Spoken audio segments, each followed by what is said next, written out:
चूरू के सरकारी अस्पताल में नवजात की हत्या का मामला। आरोपी मां गुड्डी को पुलिस ने किया गिरफ्तार। अस्पताल से डिस्चार्ज के बाद लाया गया कोतवाली थाना। चूरू के राजकीय भर्ती अस्पताल में नवजात शिशु की दर्दनाक हत्या के मामले में कोतवाली पुलिस ने आरोपी मां गुड्डी को सोमवार को गिरफ्तार कर लिया है। अजीतसर निवासी 40 वर्षीय गुड्डी ने बीते गुरुवार की देर रात सामान्य प्रसव से एक बेटे को जन्म दिया था। जन्म के महज 2 घंटे बाद नवजात की संदिग्ध परिस्थितियों में मौत हो गई थी, जिसके बाद अस्पताल प्रशासन की सूचना पर पुलिस मौके पर पहुंची थी।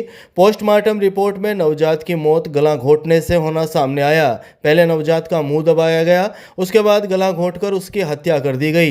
इसी के आधार पर आरोपी गुड्डी की बड़ी बहन मैना ने शनिवार को कोतवाली थाने में मुकदमा दर्ज करवाया था, जिसमें उसने आर्थिक तंगी की वजह से नवजात की गला घोंटकर हत्या करने का आरोप अपनी बहन गुड्डी पर लगाया था।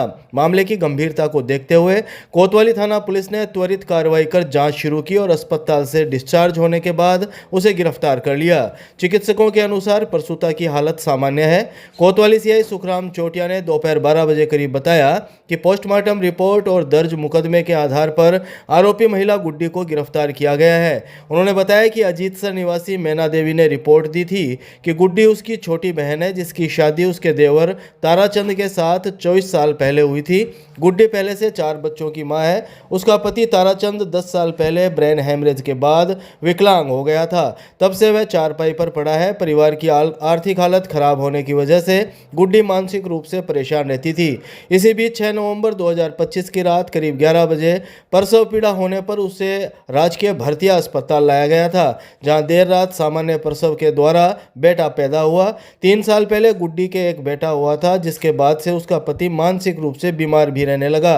मैना ने बताया कि प्रसव के बाद गुड्डी रोने लगी और कहा कि उसके पास पहले से 4 बच्चे हैं, अब कौन कमाएगा, पति पहले से ही बीमार है। रिपोर्ट में बताया गया कि 7 नवंबर 2025 की रात करीब 2 से 4 बजे के बीच गला दबाकर हत्या की गई।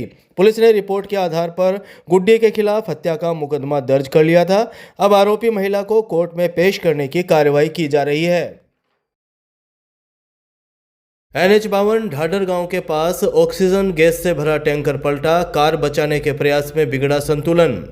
चूरू के NH52 गांव ढाडर के पास सोमवार को उस समय हड़कंप मच गया जब 22 टन ऑक्सीजन से भरा टैंकर अचानक सड़क पर पलट गया।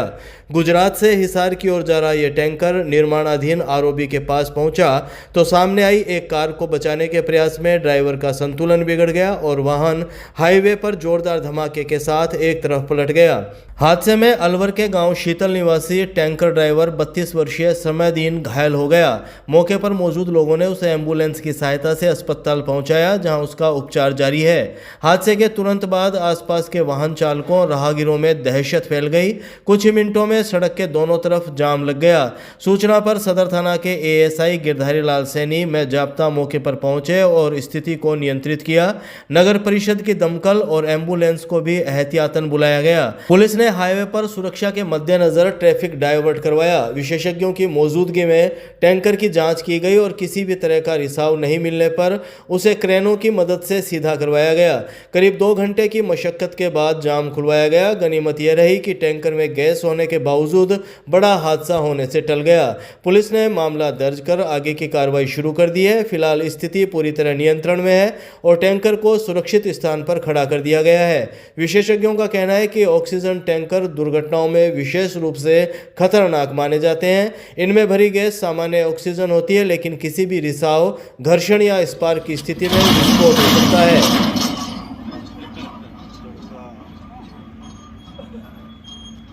ये ढाडर गांव के पास NH52 पर एक ऑक्सीजन का भरा हुआ टैंकर पलट गया, जिसको ड्राइवर है वो घायल अवस्था में राजकीय DB अस्पताल में पहुंचाया गया है और 2 क्रेनें बुला ली गई है जो खड़ा करके और रास्ता डाइवर्ट कर दिया गया है। उनके मालिक को सूचित कर दिया गया है।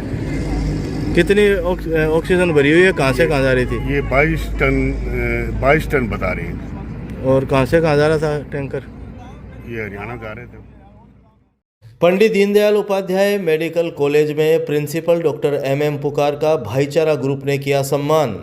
चूरू के पंडित दीनदयाल उपाध्याय मेडिकल कॉलेज के प्रिंसिपल डॉक्टर महेश मोहन पुकार को सोमवार को भाईचारा ग्रुप ने माल्यार्पण कर सम्मानित किया। भाईचारा ग्रुप के भंवर गुज्जर ने शाम 4 बजे करीब बताया कि डॉक्टर पुकार के कार्यभार संभालने के बाद से राजकीय भर्ती अस्पताल की व्यवस्थाओं में उल्लेखनीय सुधार देखने को मिला है। समय पर चिकित्सक मिलना, जटिल ऑपरेशनों का चूरू में ही सफलतापूर्वक होना, मरीजों को अनावश्यक रेफर नहीं करना तथा MICU में बेहतर उपचार जैसी सुविधाओं ने आमजन का भरोसा मजबूत किया है। ग्रुप के सदस्यों ने बताया कि आपातकालीन सेवाओं को भी पहले से अधिक सुदृढ़ बनाया गया है।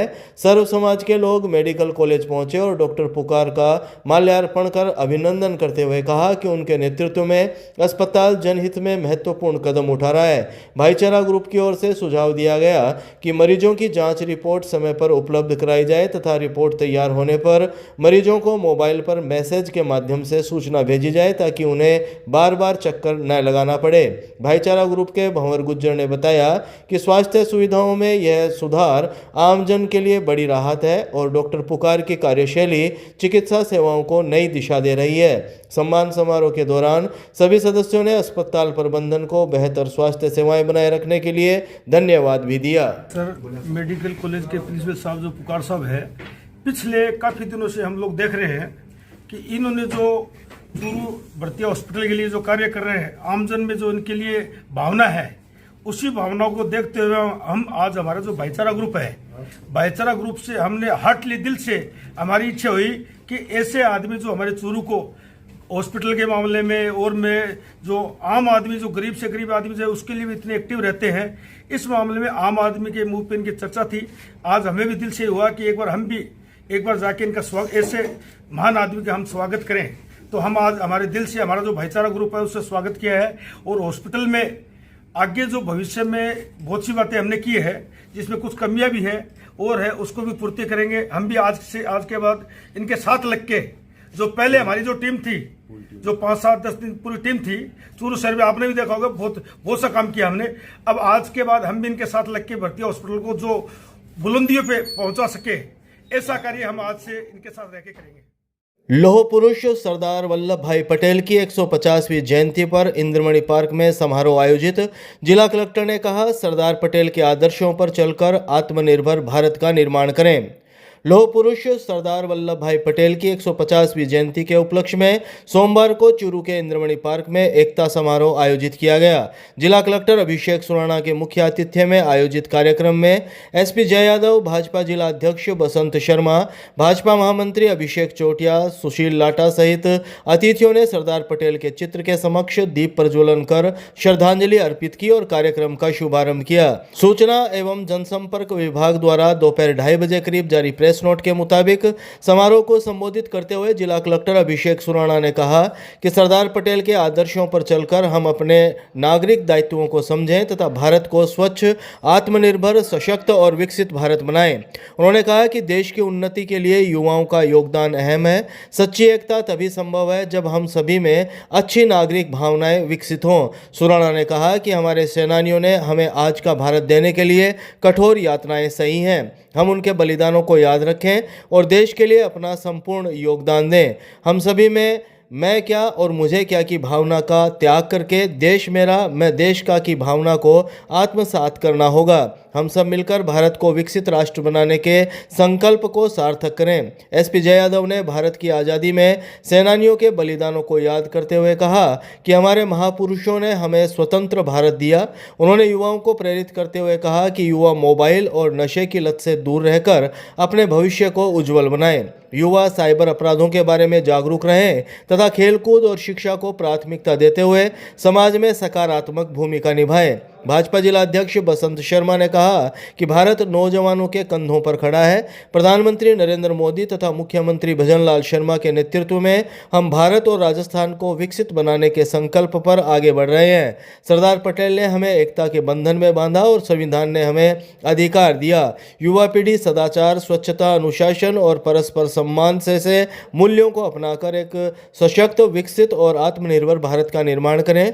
जिला कलेक्टर सुराणा ने एकता व अखंडता बनाए रखने तथा भाजपा जिला अध्यक्ष बसंत शर्मा ने आत्मनिर्भर भारत बनाने व स्वदेशी अपनाने की शपथ दिलाई। इस दौरान उत्कृष्ट कार्य के लिए सम्मानित भी किया गया। कलेक्ट्रेट में मतदाता सूचियों के विशेष गहन पुनरीक्षण कार्यक्रम को लेकर जिला कलेक्टर ने ली मीटिंग। अब तक जिले में 8,65,674 गणना प्रपत्र वितरित किए जा चुके। चूरू जिले में मतदाता सूचियों के विशेष गहन पुनरीक्षण कार्यक्रम 2026 के तहत गणना चरण का काम तेज गति से जारी है। जिला निर्वाचन अधिकारी व जिला कलेक्टर अभिषेक सुराणा ने सोमवार को कलेक्ट्रेट सभागार में वीसी के जरिए सभी ईआरओ को निर्देश दिए। उन्होंने कहा कि गणना प्रपत्रों को 100% वितरण सुनिश्चित किया जाए और उनके डिजिटलकरण में तेजी लाई जाए। जिले में बीएलओ ने सोमवार को 7वें दिन घर घर पहुंचकर गणना पत्र वितरित किए और मतदाताओं से आवश्यक जानकारी भरवाई। सोमवार शाम 4 बजे तक जिले में कुल 8,65,674 गणना प्रपत्र वितरित किए जा चुके हैं। इनमें सादुलपुर में 1,36,625, तारानगर में 1,50,695, सरदार शहर में 1,78,817, चूरू में 1,38,025, रतनगढ़ में 1,32,586 और सुजानगढ़ में 1,29,026 गणना प्रपत्र शामिल हैं। इसके साथ ही लीगेसी व वर्तमान मतदाता सूची मैपिंग कार्य में भी अच्छी प्रगति दर्ज की गई है। सोमवार शाम तक जिले में 73.30% मैपिंग पूरी की जा चुकी है। वीसी के दौरान जिला निर्वाचन अधिकारी ने ईआरओ और एईआरओ को फील्ड निरीक्षण, समयबद्ध रिपोर्टिंग और टीम समन्वय को मजबूत रखने के निर्देश दिए। उप जिला निर्वाचन अधिकारी अर्पिता सोनी ने भी दिशा निर्देशों की पूर्ण पालना सुनिश्चित करने पर जोर दिया। डीएलएमटी जावेद खान ने बीएलओ ऐप, गणना पत्र भरने और अन्य तकनीकी बिंदुओं पर प्रशिक्षण दिया। कार्यक्रम में शिव प्रकाश शर्मा, गोविंद राहाड़, सुनील सहित अन्य अधिकारी मौजूद रहे।